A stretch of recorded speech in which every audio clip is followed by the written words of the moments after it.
Ya, jadi apa namanya? Ini salah satu contohnya aja. Jadi ini Jotun itu perusahaan tinta ya, perusahaan tinta. Jadi dia sistem K3-nya itu dia udah pakai apa namanya? Udah pakai smartphone gitu. Jadi ada aplikasinya. Jadi ketika apa namanya? Jadi ini bisa untuk semua karyawan kalau dia melihat sesuatu yang membahayakan atau berpotensi kecelakaan atau near miss kejadian-kejadian mungkin yang hampir kecelakaan kayak gitu itu dia bisa laporkan segera. Jadi nanti pihak PIC-nya atau biasanya orang K3-nya itu akan ngecek, akan dia lihat gitu, terus dia akan lakukan proses perbaikan gitu atau mungkin dilakukan dicatat orang tim K3-nya untuk dilakukan proses perbaikan mungkin segera atau mungkin nanti dibicarakan oleh pihak K3-nya gitu. Jadi ini merupakan salah satu cara yang dilakukan perusahaan untuk mencegah terjadinya kecelakaan. Jadi ini pakai aplikasi, ada juga yang pakai website gitu. Kurang lebih seperti itu. Jadi kayak melaporkan sesuatu yang berpotensi terjadinya kecelakaan lah seperti itu. Sampai sini ada yang mau tanya dulu kah teman-teman? Atau masih bingung? Ada mau tanya dulu kah?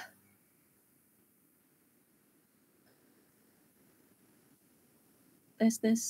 Ada yang mau tanya dulu atau ada yang kurang paham? Halo? Ada yang mau tanya? Mau nanya, Bu? Saya mau nanya, Bu. Oke, silakan. Satu orang. Mahathir. Oke, silakan Mahathir. Bagian yang PIC itu sama yang bagian analisis kecelakaan kerja itu sama atau beda, Bu? Kalau misalnya yang bagian PIC-nya itu kan biasanya orang yang apa namanya, orang K3 yang dia orang K3-nya. Tapi kalau misalnya yang tim analisis kecelakaannya kerja, biasanya kan dia tim gitu ya. Tim itu bisa jadi gabungan, ada tim K3, ada tim dari pimpinannya juga, ada lain-lain kayak gitu. Tim investigasinya ya, jadi kayaknya biasanya gabungan. Jadi apa namanya, bisa jadi tim produksi karena dia orangnya kritis dan dia emang dalam tanda kutip dia tahu berbagai metode kecelakaan kerja, dia diikut sertakan. Itu bisa jadi seperti itu. Atau mungkin dia ahli di bidang mesin misalnya, dia orang ahli mesin misalnya, terus ada mesin yang apa namanya, mesinnya kebakar, akhirnya dia diikutsertakan untuk menginvestigasi gitu, itu bisa jadi terjadi. Tapi kalau PPIC yang bagian yang tadi tuh, itu biasanya orang K3-nya. Orang K3 misalnya yang orang K3-nya juga kadang-kadang kayak dibagi yang 3 hari ini yang tanggung jawab ngecek website misalnya ada 2 orang kayak gitu. Nanti siap lagi beda lagi kayak gitu, tapi ya pasti orang K3-nya. Kayak gitu Mahathir. Oke, Bu. Terima kasih, Bu. Sama-sama. Nova gimana? Novana. Bu, tadi kan kata Ibu kalau misalnya waktu lagi apa sih tadi? Apa ya? Kalau misalnya lagi kerja yang tidak disengaja terjadi kecelakaan, itu kan harus dilaporkan, Bu. Nah, kadang kan kalau misalnya lagi banyak yang kan kita kan nggak tahu ya, Bu. Kadang ada yang disengaja juga. Itu tapi menimbulkan kecelakaan kerja juga, Bu. Jadi ngerti gak, Bu, maksud saya? Maksudnya disengaja jadi siapa kan, yang? Iya kan kalau misalnya di dunia kerja kan mungkin karena apa ya, kayak banyak yang rebut-rebutan tentang posisi jabatan gitu, Bu. Kadang kan banyak yang bikin kayak gimana nih biar orang ini salah gitu. Nah itu kalau kayak gitu juga harus dilaporin apa gimana, Bu? Kayak fitnah gitu, Bu. Iya. Kayak fitnah gitu. Itu kayaknya nanti kalau misalnya kayaknya yang aplikasi tadi itu khusus untuk kayak kejadian-kejadian yang berpotensi kecelakaan kerja gitu, kalau yang tadi aplikasi tadi ya. Tapi kalau misalnya kayak gitu, itu biasanya itu bisa dilaporkan langsung ke pimpinannya sih. Kayak misalnya ada fitnah-fitnah, itu kan nanti bicara personal ya. Kayak gitu. Jadi kayak kayak gitu. Biasanya sih kalau aplikasi itu khusus untuk tindakan-tindakan yang tidak aman, tapi tidak amannya terkait sama masalah K3 gitu.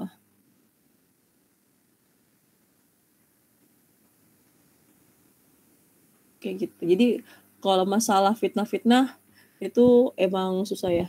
Di mana-mana ada. Makanya emang itu biasanya kalau ada masalah kayak gitu itu biasanya langsung kayak personal ke pimpinan kayak gitu. Tapi kalau yang aplikasi ini biasanya dia lebih identik kalau misalnya ada kejadian-kejadian, misalnya ada kayak kayak tangga nih, saya ngeliat tangga misalnya, atau enggak ada material-material yang ditaruh di atas. Menurut kalian ini enggak aman lah, itu boleh dilaporkan gitu. Jadi nanti mungkin tim PIC-nya, tim K3-nya akan, oh ya ini bener nih nggak aman gitu. Gimana ya caranya? Mungkin dia ntar diskusi juga sama pimpinannya atau sama bagian produksinya atau bagian gudangnya supaya lebih aman tuh gimana gitu. Itu kan bagian masalah K3 ya. Seperti itu. Ada yang mau tanya lagi kan sampai sini teman-teman? Atau kurang, atau ada yang mau diskusi atau ada yang mau nambahin, boleh banget. Halo, gimana Novana? Kamu dipanggil ya Bu ya. Nova? Dipanggil Novana Bu. Novana. Atau ada yang mau tanya? Ada yang mau tanya lagi kah? Bu, kalau misalnya kecelakaan kerja nih Bu pada saat mau berangkat kerja, Bu. Nah, kalau itu kadang-kadang perusahaan nggak mau tanggung jawab, gimana tuh Bu? Jadi tuh kayak kesalahan diri sendiri gitu Bu, kayak ngantuk atau gimana gitu Bu. Jadi sebenarnya harusnya sih kalau misalnya menuju ke kantor itu bagian tanggung jawab dari perusahaan juga. Jadi kan makanya kalau ke kantor juga itu kalau asuransi kan juga bisa bisa itulah bagian dari kecelakaan kerja juga gitu. Seharusnya sih jadi bagian tanggung jawab perusahaan juga. Jadi ketika dia menuju kantor, pulang kantor ke perusahaan lain yang dalam tanda kutip merupakan pekerjaan kantor, itu juga bagian dari kecelakaan kerja yang kantor juga harus bertanggung jawab. Seperti itu seharusnya. Ilham. Oke, terima kasih Bu. Tapi kalau misalnya ada BPJS Ketenagakerjaan gimana tuh Bu? Sebenarnya kalau BPJS Ketenagakerjaan itu kan biasanya yang bayar itu perusahaan, bukan sih? Perusahaan Bu yang bayar. Oh ya, itu kan sebenarnya bagian juga langkah perusahaan, tanggung jawab perusahaan juga supaya nanti kalau ada karyawan yang mengalami kecelakaan itu ada ada uang lah seperti itu untuk membantu. Gitu. Tapi nggak semuanya Bu ada BPJS Ketenagakerjaan. BPJS Ketenagakerjaan. Iya. Ketenagakerjaan. Kalau saya sebenarnya juga kalau dari dari kantor juga sebenarnya saya dapat kayak dipotong juga ke BPJS, cuma saya nggak tahu BPJS apa ya saya.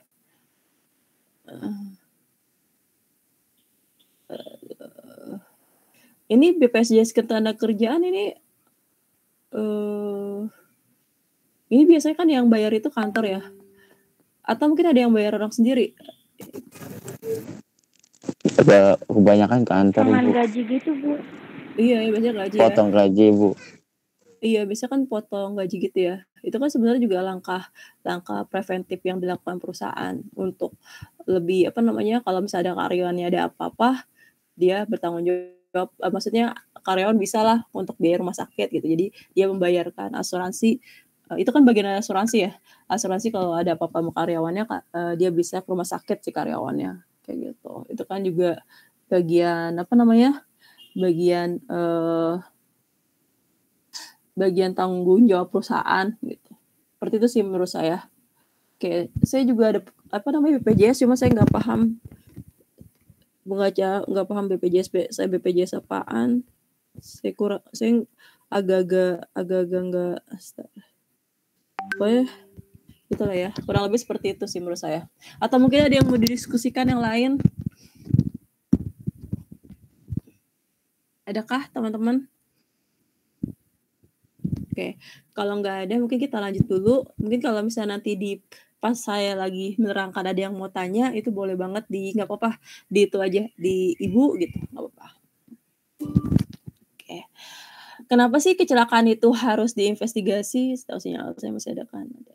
Kenapa sih kecelakaan itu harus dilakukan investigasi? Karena yang pasti kecelakaan itu nanti akan memakan biaya yang cukup besar. Jadi kalau kita udah belajar juga tentang teori gunung es, di mana kecelakaan kerja kelihatannya sedikit, biayanya kan sebenarnya banyak. Salah satu biayanya juga adalah untuk proses identifikasi nih, investigasi kecelakaan kerja itu juga butuh biaya besar. Jadi kayak biaya penyelidikan itu kan biaya tuh, terus kayak biaya buat timnya yang melakukan penyelidikan itu kan biaya juga, termasuk ketika dilakukan penyelidikan itu supaya datanya valid dan gak bias. Misalnya ada kecelakaan nih di ruang produksi, misalnya ruang produksinya itu harus dilakukan proses sterilisasi, maksudnya adalah disterilkan dari orang, jadi orang lain yang tidak berkepentingan itu dilarang masuk. Biasanya kayak ada polis lain gitu, atau ada ada pembatas gitu supaya orang-orang yang nggak berkepentingan dilarang masuk. Jadi ada nggak boleh masuk lah, supaya nanti kan nggak bisa ada yang ngutak-ngutik dan lain-lain seperti itu. Itu kan berarti produksinya jadi terhenti nih, produksinya terhenti. Pasti kan itu jadi bagian dari bagian dari kerugian lah buat perusahaan. Nanti kalaupun akhirnya ada deadline yang harus dikerjakan misalnya, akhirnya kan ada waktu lembur nih, karyawan harus lembur, itu juga biaya juga buat perusahaan. Makanya biaya kecelakaan itu ibaratnya gunung es yang kelihatannya kecil, padahal sebenarnya itu besar banget. Termasuk di dalamnya adalah untuk biaya investigasi. Jadi di sini berbagai penyebab terjadinya kecelakaan. Jadi yang pasti yang pertama ini adalah hanya kontrol. Jadi kayak nggak ada pemeriksaan, terus programnya nggak sesuai, standarnya mungkin nggak sesuai, atau mungkin karyawannya nggak patuh kayak gitu. Terus sebab dasarnya bisa dari faktor perorangan maupun faktor kerja. Penyebab langsungnya mungkin ada perbuatan yang nggak aman, misalnya nggak pakai nggak pakai masker dan lain-lain, maupun ada kondisi-kondisi yang nggak aman juga. Terus insidennya dan juga nanti menyebabkan kerugian atau kecelakaan, kerusakan yang tidak diharapkan. Makanya nanti ini sesuatu yang harus diperhatikan. Jadi nanti ada berbagai metode untuk mengidentifikasi kecelakaan gitu. Jadi nanti kita lihat kita minggu ini sama minggu depan sih sebenarnya, tapi lebih minggu depan. Oke, karena menyebabkan kerugiannya bisa ke manusianya, ke peralatannya, ke materialnya, ke lingkungan gitu. Jadi ini akan sesuatu yang sangat merugikan. Kontaknya, ini perbuatan tidak aman dan kondisi tidak aman, kita udah belajar di pertemuan sebelum UTS, terus faktor perorangan, faktor kerja, yang pastinya udah juga. Lemahnya pengendalian juga kayak standar yang nggak sesuai, ketidakpatuhan terhadap standar, dan lain-lain. Dan sekali lagi nih yang tadi kan ada yang nanya, gimana kalau misalnya dia kecelakaannya nggak dilaporkan, atau mungkin kayak karena bagian dari tapi banyak sih sebenarnya kalau saya perhatikan itu banyak kecelakaan yang nggak dilaporkan gitu. Jadi kayak udahlah ya, yang penting kita aman gitu. Itu sebenarnya salah. Karena apa? Karena gimana ya? Sebenarnya kalau misalnya kecelakaan itu atau near miss itu sebenarnya kan kayak kemungkinan kenanya lagi akan ada ya. Makanya harus segera dilaporkan. Jadi karena kecelakaan adalah bertanda adanya ketimpangan atau kesalahan dari program K3 perusahaan. Terus adanya masalah K3 yang harus dilakukan perbaikan. Makanya kalau misalnya ada masalah, itu kan berarti K3-nya juga masih salah atau mungkin ada yang kurang tepat. Makanya harus segera diperbaiki. Konsekuensi yang timbul bila kecelakaan tidak segera dilaporkan, jadi mungkin bisa jadi kerugiannya akan semakin serius karena tidak ditangani dengan tepat dan cepat. Pekerja lain akan mengalami hal yang sama atau lebih serius karena tidak ada tindakan yang diambil untuk menghilangkan bahaya. Yang pasti kecelakaan dan insiden yang tidak dilaporkan tidak dapat diselidiki. Jadi ya udah nggak diselidiki, mengalir aja gitu. Kan sebenarnya itu sesuatu yang penting sebenarnya buat manajemen, buat supaya nanti nggak terjadi kecelakaan lagi gitu. Dan juga satu lagi sebenarnya penyelidikan itu nggak boleh ditunda. Jadi misalnya terjadi kecelakaan sekarang nih, ya udahlah kita selidikinya 1 bulan lagi, itu nggak boleh. Jadi, penyelidikan harus segera dilakukan. Jadi, ketika ada kecelakaan itu harus langsung bahasanya sebenarnya disterilkan, tapi disterilkan bukan dibersihin maksudnya, tapi lebih ke arah nggak boleh ada orang lain yang masuk. Jadi bisa dikatakan supaya, nggak ada yang mindahin alat, mungkin nggak ada yang ngambil, nggak ada yang ngilangin bukti mungkin seperti itu, atau mungkin ngutak-ngutik formnya jadi nggak ketahuan siapa yang salah kayak gitu, atau mungkin, CCTV dirusak mungkin gitu, kayak film-film gitu ya. Jadi kurang lebih penyelidikan harus segera dilakukan karena lingkungan kejadian dapat berubah. Kayak misalnya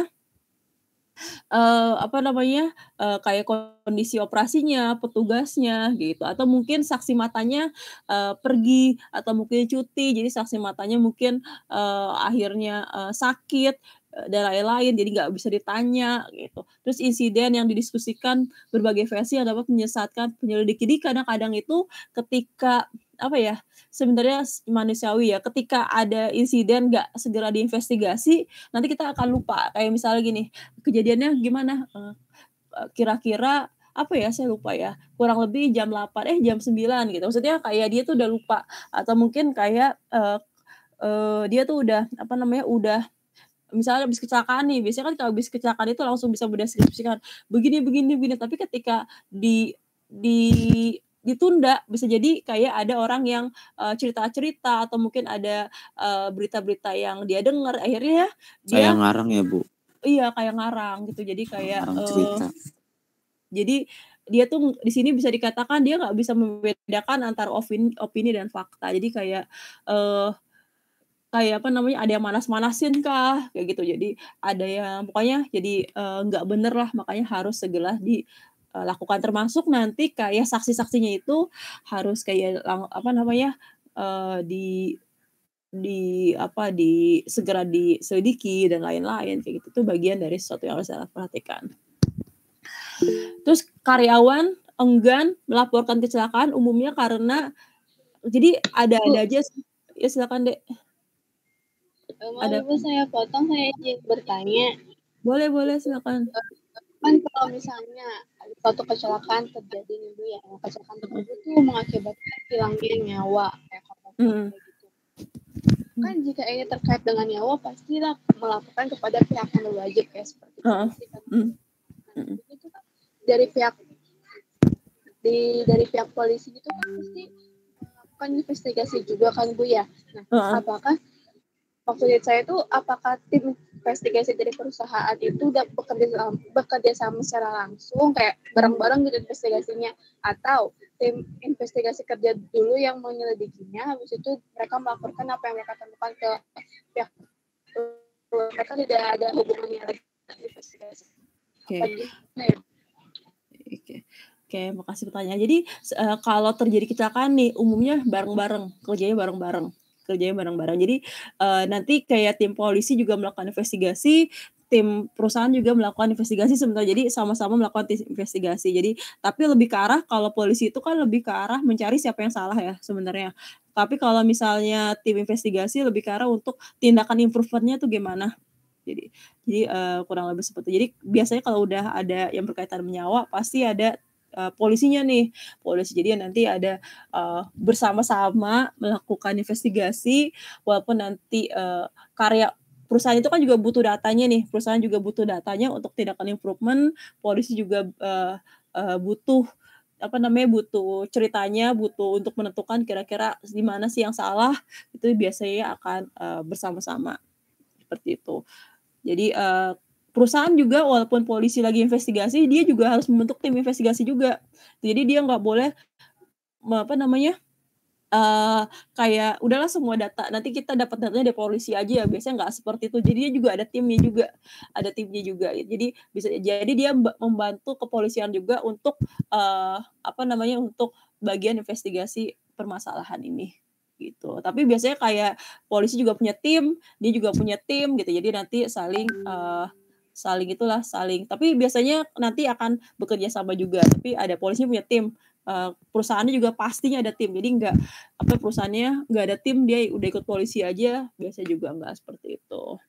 Nanti bisa nggak sih ada 2 versi? Kemungkinan juga ada. Jadi misalnya polisinya ada versi ini, perusahaannya mungkin ada versi ini. Jadi kayak kalau kita lihat kan kadang-kadang seperti itu ya. Jadi tapi yang pastinya umumnya akan saling bekerja sama sih, akan untuk membantu untuk menginvestigasi kecelakaannya. Kayak gitu. Atau ada kurang jelas? Tes. Halo? Suaranya putus-putus nggak sih? Apa perasaan saya doang ya? Iya Bu, putus-putus. Enggak, makasih Bu, sinyal saya. Iya. Oke. Iya, misalnya sinyal di rumah saya juga kadang-kadang suka hilang-hilangan, makanya saya agak-agak khawatir ini. Mungkin nanti kalau misalnya teman-teman yang sinyalnya nggak bagus bisa di chat aja. Nanti saya kalau ada bunyi chat di di sini nih di Gmeet, nanti saya langsung ngecek. Kayak gitu ya. Terus karyawan tuh kadang-kadang enggan melaporkan kecelakaan. Jadi kayak kadang-kadang mungkin ya kayak dia takut gitu sama bosnya, atau mungkin takut tindakan disiplin, khawatir reputasi, mungkin dia terus takut diobati, tidak menyukai medis, menghindari terhentinya pekerjaan, ingin menjaga catatan pribadinya bersih, menghindari pertanyaan, melindungi tingkah laku orang lain. Kadang-kadang ini sih biasanya kayak misalnya dia mengalami kecelakaan nih, misalnya ada dia jatuh misalnya, terkena barang yang sini sederhana aja, barang yang tidak disimpan dengan rapi. Ketika dia melaporkan, pastinya nanti temennya dia yang bagian misalnya bagian storage-nya atau bagian bagian teknisi atau tim gudangnya, biasanya tim gudangnya itu dia akan terkena disiplin kan, terkena masalah. Makanya dia nggak melaporkan karena dia melindungi tingkah laku temennya kayak gitu. Itu kadang-kadang seperti itu. Dan pastinya dia nggak memahami pentingnya laporan kecelakaan, karena kan kalau misalnya dia melaporkan, mungkin nggak akan ada teman-teman lain yang mengalami hal yang sama. Jadi kurang lebih seperti itu. Makanya di setiap biasanya itu kayak ada pelatihan, ada rapat, atau mungkin ada rabuan kayak gitu, atau mungkin ada sosialisasi yang lain, itu biasanya ada penyuluhan pentingnya melaporkan setiap insiden, eksiden, near miss, semua kejadian yang beresiko kecelakaan atau tindakan-tindakan yang menyebabkan kecelakaan atau mungkin keadaan yang berpotensi kecelakaan itu harus dilaporkan. Dan ketika nggak melaporkan dianggap melanggar peraturan K3. Jadi ini jadi kayak disosialisasikan perlu pelaporan karena apa? Karena ini bagian sesuatu yang penting gitu. Jadi harus disosialisasikan bahwa berani mengatakan melaporkan itu bagus. Bereaksi positif, jadi ketika ada pelaporan itu timnya atau adminnya atau tim K3-nya itu nggak boleh menyalahkan siapapun selama proses penyelidikan. Jadi balik lagi sebenarnya di dalam proses investigasi ini di awal nggak boleh kita kayak ngejudge nih pasti yang salah dia, itu nggak boleh. Jadi tanpa menyalahkan siapapun. Ambil tindakan antara sebelum mampu mengoreksi semua kelemahan, berikan lebih banyak perhatian terhadap usaha mengurangi kerugian, akui usaha individu, mengkaji ulang kecelakaan yang baru terjadi. Jadi intinya adalah ketika kita melakukan investigasi, sebenarnya itu bagian usaha kita semua untuk nggak terjadi kecelakaan lagi. Jadi dari awal nggak menyalahkan siapapun, karena pastinya sebenarnya setiap kecelakaan itu biasanya disebabkan oleh beberapa beberapa kesalahan. Jadi nggak satu kesalahan aja. Jadi bisa jadi beberapa kesalahan. Bisa jadi misalnya ketika ada kecelakaan mungkin ada kesalahan dari pihak teknisinya. Bisa jadi kesalahan juga disebabkan oleh metode kerjanya. Bisa jadi dari environment, dari lingkungannya. Bisa jadi dari alatnya juga nggak pernah di maintenance gitu. Itu kan bagian sesuatu yang yang menyebabkan suatu kecelakaan. Jadi nggak boleh langsung apalagi menjudge seseorang kayak gitu. Itu nanti hasilnya nggak akan baik. Partisipasinya manajemen dalam melakukan penyelidikan kecelakaan tergantung besarnya resiko. Terus prosedur penyelidikan kecelakaan diketahui oleh karyawan. Jadi semuanya harus tahu.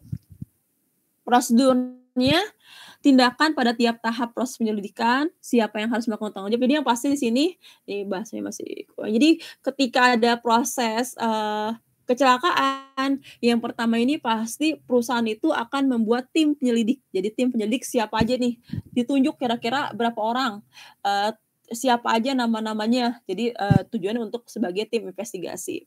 Yang kedua yang dilakukan adalah ketika membentuk tim harus mengamankan bukti, kondisi, alatnya, jadi form-formnya, instruksi pengawasnya, izin kerja, cat. Jadi kan biasanya kalau kita mau menggunakan alat itu kan kayak ngisi form gitu kan, Atau kita kayak ngelihat pada saat proses awalnya itu kan udah ketahuan tuh dia mau ngapain. Itu semua dicek, bukti-buktinya dicek. Termasuk kayak saksi mata di depannya dicek, diwawancarai supaya apa? Supaya bisa yang tadi tergambar kejadiannya. Terus menilai potensi kecelakaannya, mengevaluasi tindakannya, mengendalikan kerusakan, dan juga lakukan pelatihan penyelidikan. Jadi ini sebenarnya panduan-panduannya aja. Nanti kita lihat prosedurnya itu gimana. Oke. Ini barunya prosedurnya. Yang pertama itu, yang pastinya kita harus kalau terjadi kecelakaan, itu nggak boleh langsung, ayo kita investigasi. Enggak. Yang pasti adalah kita yang pertama itu adalah melakukan penyembuhan dulu atau melakukan kalau misalnya ada kecelakaan ya kita fokus dulu nih supaya orang yang kecelakaannya itu dapat pertolongan medis gitu supaya supaya enggak memakan korban jiwa. Jadi yang pertama pasti memberikan pertolongan pada korban dari kecelakaan yang terjadi, baik misalnya P3K atau mungkin dia butuh pertolongan dari medis atau mungkin dia butuh ambulans, kita harus telepon ambulans. Pokoknya intinya kita memberikan pertolongan terbaik untuk korban. Jadi yang pertama dilakukan seperti ini. Jadi investigasi penting, tapi yang pertama kita harus menyelamatkan orang dahulu. Jadi ini yang harus dilakukan yang pertama. Fokus dulu supaya orangnya dapat terobati atau dikasih medis yang terbaik. Yang kedua itu adalah mengamankan tempat kecelakaan kerja. Yang tadi saya bilang, ketika terjadi kecelakaan kerja, tempatnya itu harus disteril bahasanya. Tapi sebenarnya bahasa steril juga kurang tepat juga sih. Jadi steril itu kan lebih dikatakan dibersihkan ya. Karena sebenarnya kayak nggak boleh ada orang yang masuk gitu. Jadi diberi pembatas atau police line gitu. Jadi di sini tulisannya police line gitu. Atau mungkin di sini ada ada PPP kayak gitu. Itu sebenarnya nggak harus police line juga, ada garis polisi di sekitar tempat kejadian untuk mencegah kecelakaan lebih lanjut atau hilangnya perubahan barang bukti. Jadi ketika mengalami kecelakaan kerja itu nggak boleh tuh misalnya alat ukurnya kecelakaannya misalnya di ruang produksi itu misalnya di mesin cetak misalnya. Terus mesin cetaknya ada di tengah-tengah nih, kita pindahin ke pinggir supaya mudah diinvestigasi, itu nggak boleh. Jadi tetap di tempat yang sama. Supaya nggak berubah supaya diinvestigasi benar-benar benar-benar tepat. Terus dilarang selain tim investigasi untuk memasuki area yang diberikan tanda pembatas. Jadi nggak boleh ada orang yang masuk. Jadi misalnya pada saat kejadian kecelakaan itu barang kita ketinggalan nih. Misalnya, aduh maaf lipstick saya ketinggalan gitu. Itu nggak boleh tuh. Jadi udah tinggalin dulu sampai selesai investigasi baru diambil. Sebenarnya seperti itu. Jadi untuk supaya lebih akurat. Tidak memindahkan nih ya, benar, tidak memindahkan apapun baik peralatan kerja, material, ataupun yang lain dari tempat kejadian. Jadi nggak boleh diutak-utik dulu. Menginfokan kepada tenaga kerja di sekitar tempat kerja proses investigasi yang dilakukan. Jadi supaya lebih, karyawannya, "Ih kenapa sih nggak boleh masuk, kita ngasih tahu aja bahwa sedang dilakukan investigasi karena kejadiannya apa gitu. Jadi supaya karyawannya, tahu kayak gitu. Jadi ini, yang pertama tahap kedua, jadi yang tahap pertama memberikan pertolongan terbaik untuk korban, yang kedua itu mengamankan tempat terjadinya eksiden. Kalau ada yang mau tanya silakan ya, Dek, atau mungkin di chat boleh. Yang ketiga, mendapatkan fakta-fakta yang terjadi. Jadi, kita ini yang selanjutnya itu adalah ketika kita udah melakukan police line, udah mensterilisasi tempat, itu, yang selanjutnya adalah kita mencari data sebanyak mungkin dari tempat kejadian. Jadi kayak misalnya, kita cek form yang tadi saya bilang, CCTV kalau ada, mungkin dokumentasi yang lain seperti itu, dan juga wawancara. Jadi wawancaranya itu, kayak misalnya wawancara, timnya kah, atau wawancara yang sedang bekerja di tempat yang sama, atau mungkin bosnya, dan lain-lain, mungkin ada satpam di situ. Itu semua harus diwawancarai supaya apa? Supaya tergambar kejadian yang sebenarnya. Sama yang pastinya dokumentasi harus dicek. Di sini balik lagi adalah fokus pencarian penyebab kecelakaan yang terjadi daripada alih-alih mencari kesalahan. Jadi nggak boleh dari awal itu udah mencari siapa yang salah, tapi lebih ke arah mencari penyebabnya dulu. Kira-kira penyebabnya seperti apa. Jadi kayak siapakah yang ada di situ, jamnya, waktunya, tanggalnya, lokasinya, aktivitasnya, terus ada alat apa aja yang menyebabkan eksiden, SOP-nya gimana, peralatannya pada saat itu gimana, kondisinya, dan lain-lain itu semua dicek. Gitu. Jadi, semua dicek untuk, mendapatkan yang tadi deskripsi yang jelas terkait, kejadiannya. Termasuk nanti yang diwawancarai biasanya harus lengkap juga. Jadi nggak boleh misalnya gini, misalnya saya saksi nih, ada yang nanya, "Bu Rina gimana nih kejadiannya?" Saya cerita, "Iya nih saya tadi lagi gini." Udah, oke, baik, gitu. Itu nggak boleh. Jadi biasanya itu ada, pertanyaan-pertanyaan yang diajukan kayak, "Bu, apa Bu yang terjadi?" Tuh. "Mengapa Bu, yang terjadi? Siapa aja ya Bu? Kapannya, di mana, bagaimana?" Dan mungkin pertanyaan-pertanyaan lain supaya jawaban saya lebih lengkap, gitu. Jadi kurang lebih supaya jawaban saya lebih lengkap dan, terdapat, diketahui kunci akar permasalahannya itu seperti apa. Jadi diketahui akar permasalahannya seperti apa, gitu. Jadi, maksudnya kayak, diusahakan diketahui, oh menurut Bu Rina ternyata penyebabnya itu adalah materialnya kurang benar gitu. Jadi, terdeskripsi dengan lengkap. Nanti kan dari beberapa orang kan jadi ketahuan, oh ternyata kasusnya itu, secara garis besar itu seperti apa, jadi bisa tergambar. Oke, contoh kasusnya adalah misalnya ada pekerja yang jatuh ketika menaiki tangga. Misalnya ada jatuh ketika menaiki tangga. Apa sih yang perlu ditanyakan? Pertama, what? Apa yang menyebabkan sampai korban terjatuh dari tangga? Misalnya jawabannya anak tangganya patah. Mengapa sampai anak tangga terjatuh atau patah? Jawaban korban tidak tahu bahwa anak tangganya sudah retak sebelumnya. Mengapa tidak kelihatan? Mengapa anak tangganya retak tapi nggak kelihatan? Karena tertutup dengan cat kayu misalnya seperti itu. Jadi siapa yang mengecat anak tangganya? Gitu. Biasanya tim pemeliharaan atau tim maintenance gitu, atau mungkin tim tim gudang kayak gitu. Terus mengapa tidak dilakukan inspeksi sebelumnya? Jadi kan ketahuan, oh ternyata nggak ada inspeksi, gitu. Memang tidak ada kebiasaan untuk menginspeksi dan tidak ada peraturan untuk mengatur hal demikian. Mengapa korban tidak memeriksanya dulu, gitu. Terus mengapa korban tidak dilatih tentang keselamatan pemakaian tangga? Akhirnya kan, dapat disimpulkan ternyata ada beberapa penyebab. Itu lebih baik dibandingin langsung ngejudge, oh yang salah ini tim gudang karena dia nggak ngecek tangganya, gitu. Atau jangan-jangan nih ada apa namanya, ada tim gudangnya ini nggak suka nih sama teknisinya, ya udah dikasih tangga yang rusak aja. Itu kan, apa namanya, kesimpulan-kesimpulan yang, nggak bisa dilakukan. Jadi harus diketahui dulu, penyebab-penyebabnya.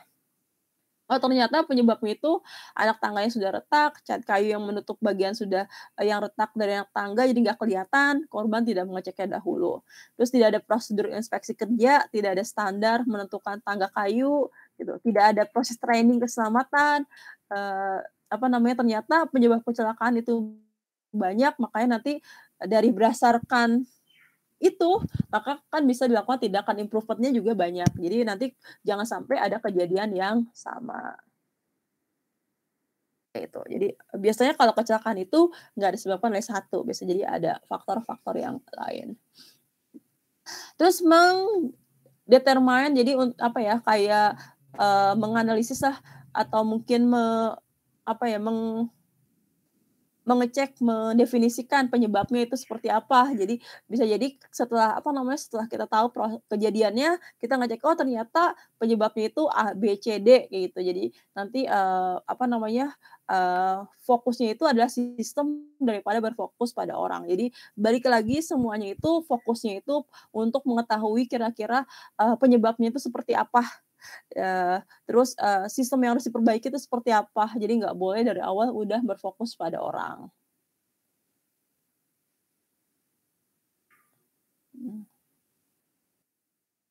Oke, ini tadi tangganya ya.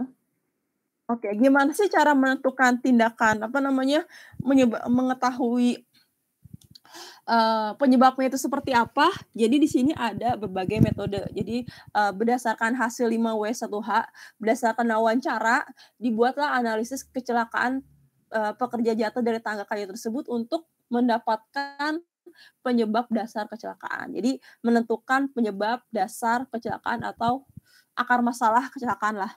Jadi, di sini kita akan belajar 3 metode. Kita belajar 3 metode.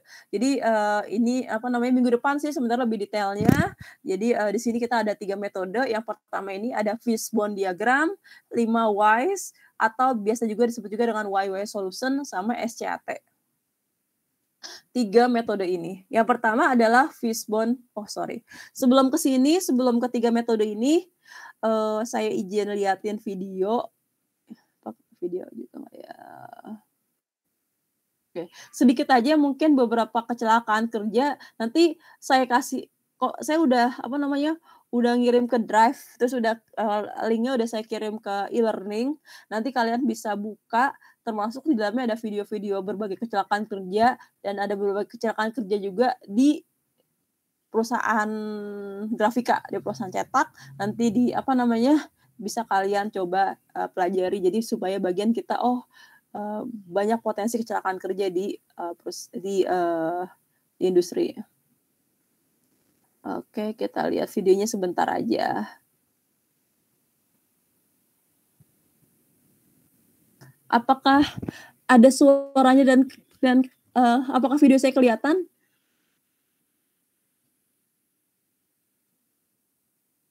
Videonya kelihatan, Bu, cuma belum mulai. Oh ya, oke ya, kita coba.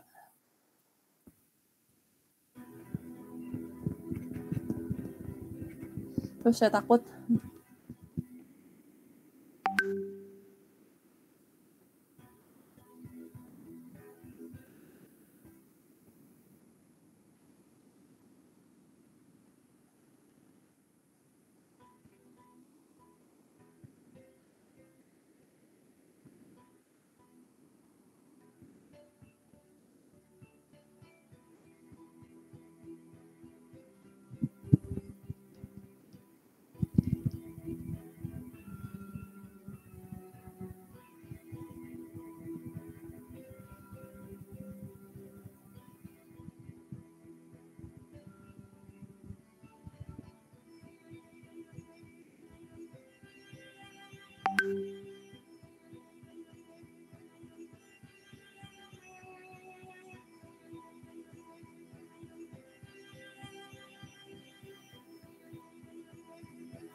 Dek. Nah, apa namanya, nanti silakan dilihat aja videonya yang apa namanya, yang ada di link drive-nya.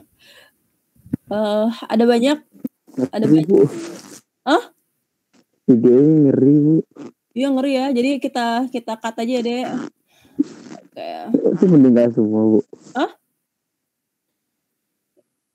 Kenapa? Meninggal semua nggak, Bu? Iya, banyak yang meninggal, makanya serem kan ya. Jadi kita cut aja. Nanti kalau kalian mau apa namanya, mau lihat-lihat ada di draft. Jadi draftnya bentuknya PPT, jadi bisa dilihat-lihat videonya. Seperti itu kita apa namanya, kita lewatkan aja ya 4 video itu. Ntar kalian apa namanya, ada beberapa video juga yang di perusahaan cetak. Kalau apa namanya, silakan dicek-cek aja. Terutama di bagian gudang kali ya, ini apa namanya, sesuatu yang terus contoh metode analisis kecelakaan. Jadi di sini kalau ngomongin tentang metode kecelakaan kerja, metode analisis, sebenarnya nanti metode ini juga bisa apa namanya, untuk menganalisis misalnya ada apa ya, ada mutu. Sebenarnya ini metodenya ini metode yang umum, tapi karena kita sekarang lagi belajar tentang K3, kita ngomongin tentang analisis kecelakaan kerja. Walaupun nanti metode ini juga bisa digunakan untuk misalnya mau mengecek WES yang apa namanya, kecacatan produk misalnya yang lebih daripada standar, itu bisa apa namanya, bisa menggunakan metode ini. Jadi kita hari ini belajar, bukan hari ini ya, nanti kita hari ini cuma sedikit aja, nanti minggu depan lagi, sama minggu depan coba praktek 3 metode nih, Fishbone, 5 Whys, sama SCAT. Yang pertama ini Fishbone diagram atau Ishikawa. Jadi kalau misalnya kalian pernah dengar istilah Fishbone, metode apa Kak skripsinya? Pakai Fishbone gitu. Wah, apa itu gitu. Dan ya apa namanya? Sebenarnya sederhana sih sebenarnya. Jadi Fishbone itu dari namanya tulang ikan. Jadi suatu diagram untuk mengecek faktor-faktor yang menyebabkan terjadinya insiden. Jadi faktor-faktor yang menyebabkan insiden, yang faktor yang apa namanya, yang dicek itu berdasarkan yang pertama personil, mesinnya, materialnya, metode, perhitungannya, sama lingkungannya. Jadi 6 metode ini yang diperhatikan dalam metode Fishbone. Walaupun nanti berbagai metode yang lain juga biasanya 6 faktor ini yang harus diperhatikan. Jadi kayak dibuat diagramnya. Contohnya seperti apa? Kita langsung contoh aja. Misalnya di sini misalnya di sini ada kecelakaan menyeberang jalan kayak gitu. Nanti kita identifikasi berdasarkan misalnya manusia. Manusia itu atau teknisinya misalnya ini kecelakaan manusia. Manusia itu misalnya dia tuh kecelakaan di jalan itu, ternyata penyebabnya itu adalah ceroboh, kurang sabar, terburu-buru, lelah, mengantuk. Jadi semua dituliskan di tulang ikannya di manusia. Terus nanti kalau ternyata di lingkungan ternyata lalu lintasnya ramai, cuaca panas, kendaraan melaju dengan cepat, ini faktor dari lingkungannya. Terus fasilitasnya misalnya yang menyebabkan kecelakaan penyeberang jalan, dia tidak adanya apa namanya, zebra crossing misalnya, tidak ada petugas penyeberangan, tidak ada rambu lalu lintas. Jadi dibuat kurang lebih kalau metode Fishbone seperti ini. Kenapa sih cuma ada 3? Jadi berdasarkan identifikasi cuma ada 3 yang menyebabkan kecelakaan penyebab jalan. Jadi di sini nggak ada materialnya, nggak mempengaruhi, maksudnya material jalannya itu nggak mempengaruhi kecelakaan penyeberangan jalan. Jadi nggak usah ditulis. Terus mungkin mesinnya, karena nggak ada berhubungan sama mesin, nggak usah ditulis. Jadi di sini tulang ikannya yang ditulis itu adalah yang menyebabkan kecelakaan penyeberang jalan. Jadi kurang lebih seperti ini. Jadi dibuat metodenya kayak gini, misalnya ini pembersihan kabut oli. Jadi metodenya ternyata ada bahayanya nih, metodenya, man-nya, mesinnya, atau tools-nya, material itu dicek. Kira-kira yang berpotensinya itu apa, ditulis gitu. Nanti yang paling besarnya biasanya akan dilakukan kayak apa ya, kurang lebih tulis semuanya yang berpotensi semuanya gitu. Baru nanti dibuat diskusinya. Jadi di sini man-nya misalnya salah kayak gini nih. Nanti dibuat diskusinya disebabkan oleh apa, nanti apa namanya, Nanti, baru nanti dibuat suatu tindakan improvement-nya harusnya seperti apa, gitu. Ini namanya metode Fishbone atau Ishikawa. Oke, saya udah coba nyari beberapa jurnal, termasuk skripsi kakak kelas kalian ada lumayan banyak sih yang pakai yang pakai metode, Fishbone. Ini kita cari di jurnal aja yang supaya gampang.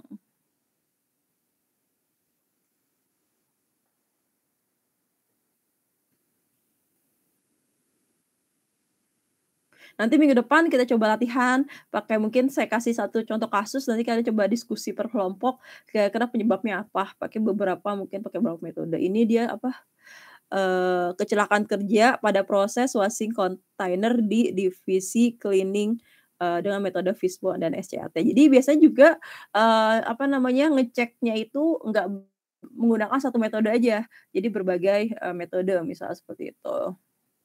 Jadi dia ngasih tahu kejadiannya seperti apa, akhirnya dia membuat Fishbone. Jadi kayak dibuat Fishbone gitu, kayak gitu. Jadi nanti, ternyata dari mata terkena cipratan thinner cleaning itu, disebabkan oleh sama metodenya aja yang salah. Jadi nya itu apa, metode seperti apa, kayak gitu. Terus nanti diinvestigasi kira-kira, tindakan perbaikannya. Nih, berdasarkan Fishbone diagram dapat diidentifikasi akar permasalahannya. Yang pertama manusia itu masih kurangnya keahlian, misalnya trainingnya tidak ada gitu, dan lain-lain. Terus kalau misalnya yang, metode belum tersedianya APD kayak gitu. Jadi dikasih tahu, contohnya adalah kacamata safety yang digunakan hanya safety biasa, misalnya kayak gitu tuh. Jadi nanti dibuat seperti itu akar permasalahannya. Nanti biasanya kalau akar permasalahannya udah ada, baru dibuat suatu tindakan perbaikan. Mana ya tindakan perbaikannya?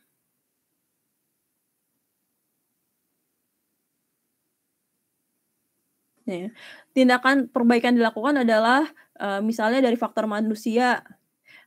Kelihatan nggak sih ini screen saya, Dek? Kelihatan, Bu. Kelihatan ya? Oke ya. Tindakan perbaikannya dilakukan, dari penyebab faktor manusia mengadakan training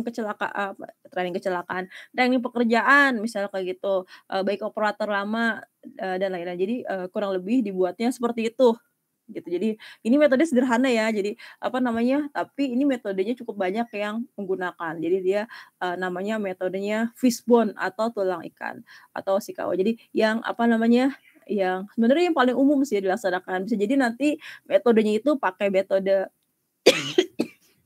Fishbone juga atau juga menggunakan metode, bisa juga ini pakai 5W1H, dia juga ditambah metode 1H gitu.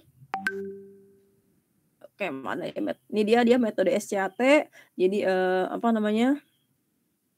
ini ntar kita pelajarin juga ini, dia menentukan itu berbagai metode, akhirnya ketahuan, oh ternyata penyebabnya seperti itu. Ini pakai Fishbone juga sama 5W, jadi bisa juga, pengecekannya itu enggak pakai satu metode aja supaya lebih akurat. Ini ternyata ibu jari kaki kanan retak akibat tertimpa tangga besi perancah ya.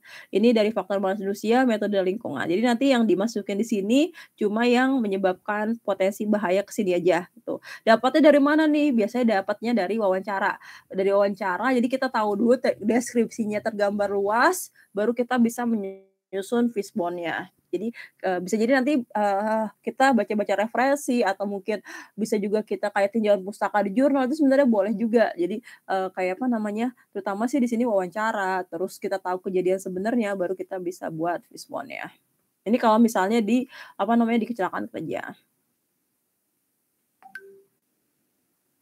Ya contohnya lagi dia pakai metode 5W dan SCAT. Jadi dia nggak pakai Fishbone, dia pakai 2 metode ini.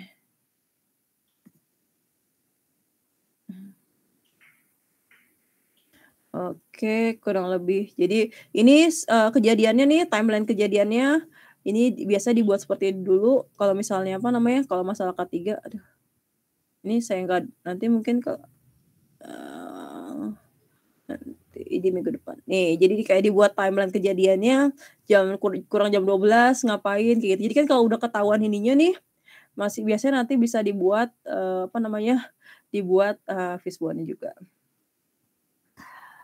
Oke, ini metode yang lain, tapi emang 3 metode ini yang umum dilaksanakan. Nah.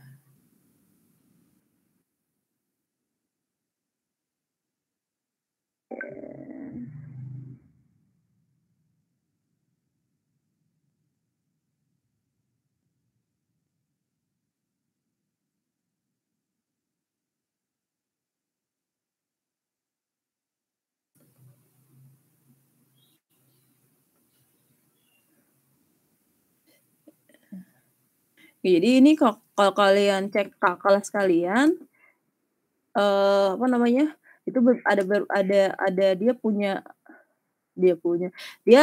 apa namanya, ada beberapa penelitiannya juga yang menggunakan metode fishbone ini, tapi kebanyakan sih lebih ke arah ke mutu ya, mutu kemasan, mutu material kemasan gitu. Jadi kalau yang ke K3 biasanya apa namanya, biasanya sih enggak dibahas kecuali misalnya K3-nya itu di industri kemasan, itu umum dilakukan. Mana ya?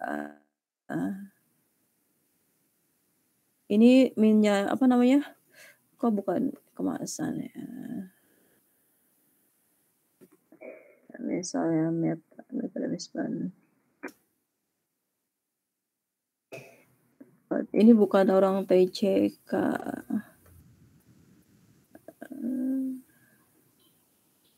Loh, ini nggak ada TCK-nya.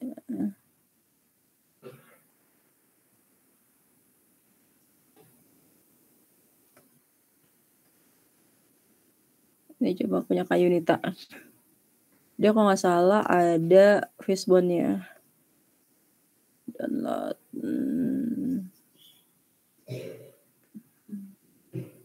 Kok nggak bisa ya? Jadi nanti apa namanya, nanti mungkin minggu depan saya kasih contoh apa namanya, contoh kasusnya biar kita nge-review. Oke, ini namanya metode fishbone. Ada yang mau tanya dulu kah terkait metode fishbone? Nanti mungkin minggu depan kita lebih detail kali ya. Sebentar, kalian masih ada apa enggak? Oke, masih ada. Ya takut sinyal saya gak bagus. Oke, yang kedua itu metodenya itu adalah metode why methods atau 5 whys. Ini merupakan suatu metode juga yang umum dilakukan. Jadi dia tuh mencari tahu penyebab akar masalah. Akar permasalahannya. Akar masalah. Jadi kayak apa ya? Kayak misalnya gini nih contohnya. Kamu telat ke kampus kenapa? Gitu. Maaf Bu, saya macet. Kenapa bisa macet? Ya Bu, karena banyak mobil di jalan gitu. Terus saya juga kesiangan misalnya. Kenapa bisa kesiangan gitu? Terus kamu jawab lagi, iya Bu, tadi malam saya kurang tidur. Kenapa kurang tidur? Gitu. Iya Bu, saya banyak tugas gitu. Kenapa baru tugasnya itu dikerjakannya malam-malam? Ya Bu, saya sebelum-sebelumnya cuma YouTubean aja. Oh, ternyata penyebabnya itu adalah dia kurang disiplin gitu. Jadi dia tuh tujuannya di sini adalah menentukan akar permasalahan dari menggunakan metode why. Jadi kayak kenapa? Oh, jadi sebenarnya dia telat itu bukan karena macet, tapi memang ternyata karena dia kurang disiplin gitu. Jadi kan itu dari why itu kita tahu oh ternyata seperti itu kayak gitu. Jadi kan itu menjawab akar dari permasalahannya. Jadi kalau misalnya kita menjawabnya cuma kenapa gitu, iya Bu macet, oh ya udah gitu. Jadi apa namanya? Jadi enggak kurang tergambar why-nya gitu. Oke, jadi ini namanya bisa juga kalau bisa di internet namanya why solution, tapi di sini disebut juga why methods atau 5 whys. Jadi kenapa disebut 5 whys? Karena pertanyaan mungkin bisa kurang atau lebih dari 5 kali why-nya. Jadi kenapa Kenapa? Kayak gitu. Dengan adanya pertanyaan kenapa secara kontinu, maka akan mendorong proses investigasi menjadi lebih teliti untuk mencari Bismillahirrahmanirrahim, permasalahan utama yang sebenarnya. Jadi nanti minggu depan kita coba latihan metode Fishbone dan metode SCAT dan 5W ini supaya kalian bisa tergambar gitu. Jadi nanti kalau misalnya tiba-tiba nanti juga kalau misal di semester selanjutnya ada dibahas lagi nih dengan menggunakan metode ini, kan udah tahu kurang lebih seperti ini kayak gitu. Ternyata bisa di masa di K3, bisa juga bukan di mutu, nanti di lingkungan juga metodenya sama gitu, kurang lebih seperti itu. Oke, nanti ini minggu depan aja kali ya.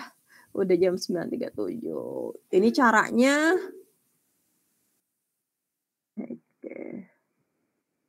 Pokoknya ditanyanya kenapa sampai akhirnya kalian tahu jawabannya. Oh, ternyata disebabkan oleh seperti ini gitu. Ya, misalnya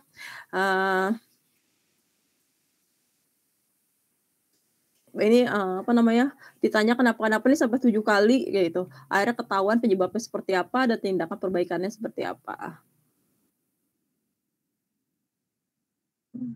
Oke, sampai sini ada yang mau tanya dulu kah adik-adik? Ada yang mau tanya dulu? Tes.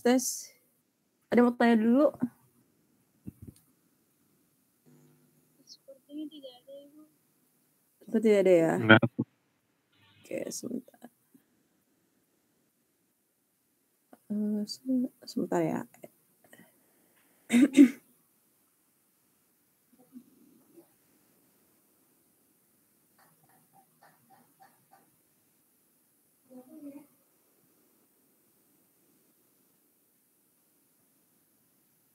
Oke.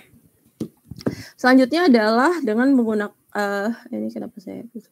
Selanjutnya adalah menggunakan metode SCAT. Jadi SCAT juga umum dilakukan. Makasih, Mah. SCAT juga umum dilakukan untuk mengecek penyebab terjadinya permasalahan.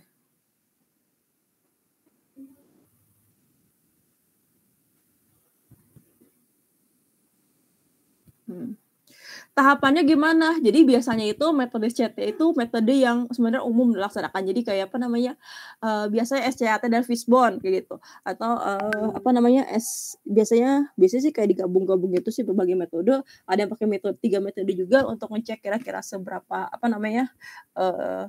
walaupun nanti mungkin hasilnya mirip-mirip, tapi tapi kurang lebih sama. Yang pertama ini metode SCAT adalah mendeskripsikan, menggambarkan suatu kejadian. Jadi kayak dibuat tabel gitu, bukan tabel ya, mungkin kayak bagan alir kejadiannya itu seperti apa. Terus di sini kita tulis faktor pemicunya seperti apa, kita deskripsikan, kita buat tabel penyebab langsungnya apa, perilaku tidak amannya apa, kondisi tidak amannya seperti apa, gitu. Nanti penyebab dasarnya kita tulis seperti apa, penyebab pekerjaan dan faktor manajemennya seperti apa, baru nanti dibuat tindakan pencegahan. Jadi kalau misalnya metode SCAT itu biasanya lebih sistematis, tapi lebih panjang gitu. Kalau beda sama metode metode Fishbone, dia udah spesifik ke dari materialnya dan lain dari metodenya. Tapi kalau misalnya ini lebih kalah umum gitu. Jadi tergambar secara sistematis. Jadi penyebabnya. Kalau misalnya jadi setiap metode itu sebenarnya ada kelebihan dan kekurangannya. Makanya biasanya digabung-gabung. Apa nanti tindakan yang berikutnya sama atau mirip-mirip. Oke, mungkin ini nanti akan kita pelajari lagi minggu depan, termasuk contohnya, dan kita nanti juga akan coba latihan. Nanti mungkin kalian mudah-mudahan minggu depan bisa offline, jadi kita bisa coba latihan per kelompok kali ya. Saya coba cari contoh kasusnya yang mungkin lebih mudah atau umum ya untuk kalian bisa diskusikan kelompok. Yang penting kalian tahu caranya seperti ini, kayak gitu. Tapi kayaknya saya punya contoh. Sebentar, saya punya contoh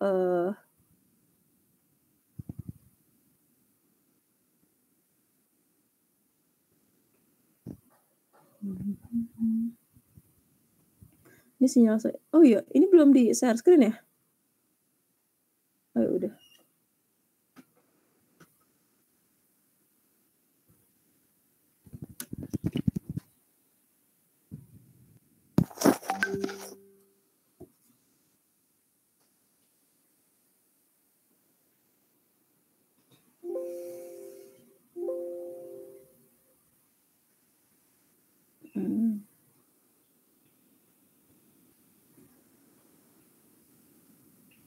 Oke, ini apa namanya?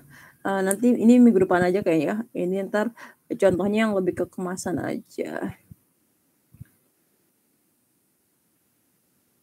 Saya tuh banyak file-file yang nggak bisa dibuka, sayang banget.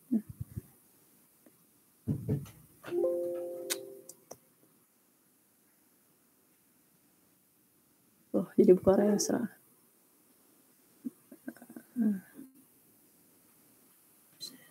Oke ya, nanti mungkin akan lebih minggu depan kita akan coba latihan sama saya akan menjelaskan lebih detail terkait metode untuk melakukan investigasi kecelakaan kerja. Jadi minggu ini kita baru lebih ke arah kenapa, terus tahapannya, terus proses wawancara dan lain-lain. Nanti minggu depan kita metode untuk mengidentifikasi akar dari permasalahan dengan menggunakan 3 metode. Oke, sampai sini ada yang mau tanya dulu kah teman-teman? Ada yang mau tanya dulu? Ada yang mau tanya dulu kah adik-adik? Tes, ada yang mau tanya dulu? Ini nggak ada, Bu. Nggak ada ya? Oke, kalau nggak ada, saya ucapkan terima kasih atas partisipasinya hari ini. Sehat-sehat semua, sampai ketemu minggu depan insya Allah. Nanti kalau misalnya minggu depan ada yang, Bu, kemarin saya bingung sebenarnya Bu, pas online gitu. Itu boleh banget ditanyain. Atau mungkin ada yang di WhatsApp kita, nge-WhatsApp saya itu boleh banget di grup atau mungkin DM. Bu, ini maksudnya gimana? Itu boleh banget ditanyain. Gitu. Tapi nanti 3 metode ini yang Fishbone, terus 5 ways dan dan metode satu lagi itu ini nanti akan akan kita bahas secara detailnya minggu depan. Kita belajar 3 metode aja. Ini yang paling umum dan paling banyak dikerjain, dianalisis. Oke, saya pikir cukup sekian untuk hari ini. Materi udah saya taruh di e-learning. Silakan dibaca-baca dulu kalau misalnya tertarik. Saya tutup. Assalamualaikum warahmatullahi wabarakatuh. Waalaikumsalam. Waalaikumsalam warahmatullahi wabarakatuh. Terima kasih, Bu. Sama-sama. Terima kasih, Bu. Sama-sama, Dek. Saya tutup ya. Bismillahirrahmanirrahim.